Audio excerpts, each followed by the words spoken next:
everyone, happy Monday to you all. Welcome back to Math Minutes Monday with your host, Miss Richardson.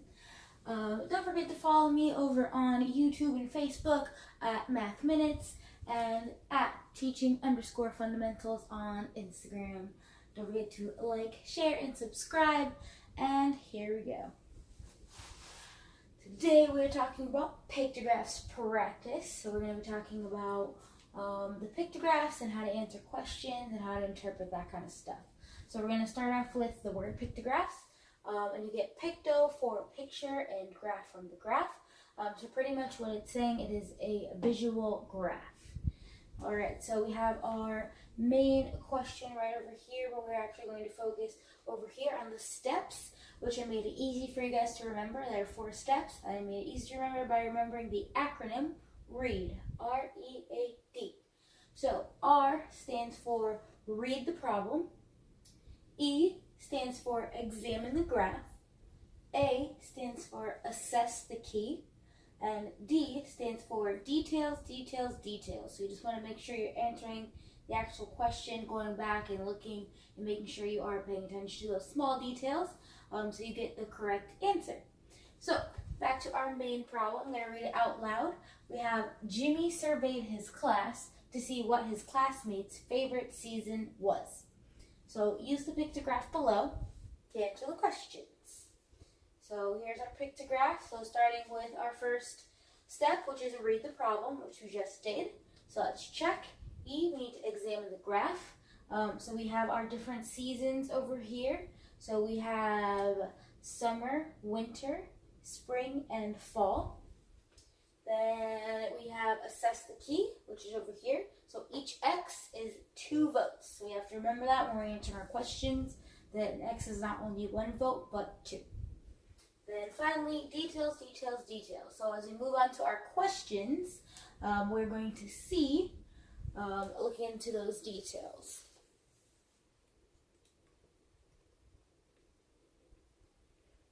Alright, so question number 1 is, how many students like fall the best? So going back over to our pictograph, which season was fall? So remember we have summer, winter, spring, and fall.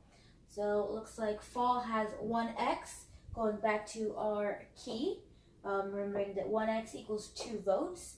So it looks like we have 2 votes that like fall the best. So 2.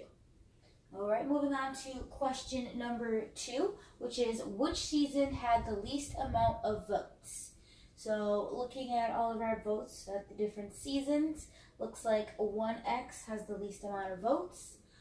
So that one was fall. So which season had the least amount of votes? I'm going to go with fall. Alright, then moving on to question number 3, which is how many students voted in total? So that means we have to add every single vote inside of our pictograph. So I'm just going to start with summer. So summer has 3 X's, which again is 2 votes. So we have 2, 4, 6. So I'm actually going to write 6 right here. Alright, and then moving on to winter, we have 2 X's, so 2, 4. So we have 4 votes for winter. Then moving on to spring, we have 2, 4, 6, 8, 10. So we have 10 votes over here for the spring. And fall, we have 1x, which is 2 votes, so that is 2. Alright, now over here we're going to total up all of those. So we have 6 plus 4 plus 10 plus 2. 6 plus 4. So let's see, 6.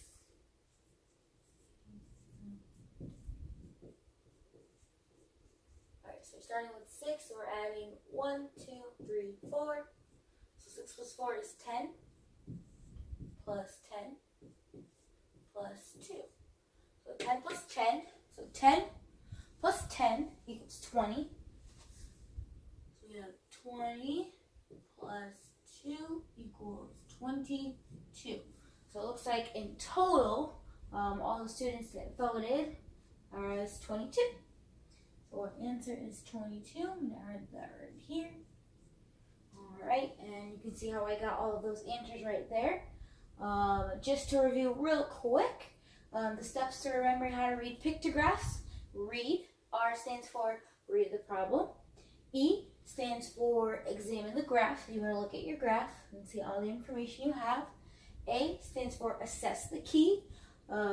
Keys are very important to getting your number for your pictographs because you need to know how many each X or each picture represents. Sometimes it's 1, sometimes it's 2, sometimes it's 10.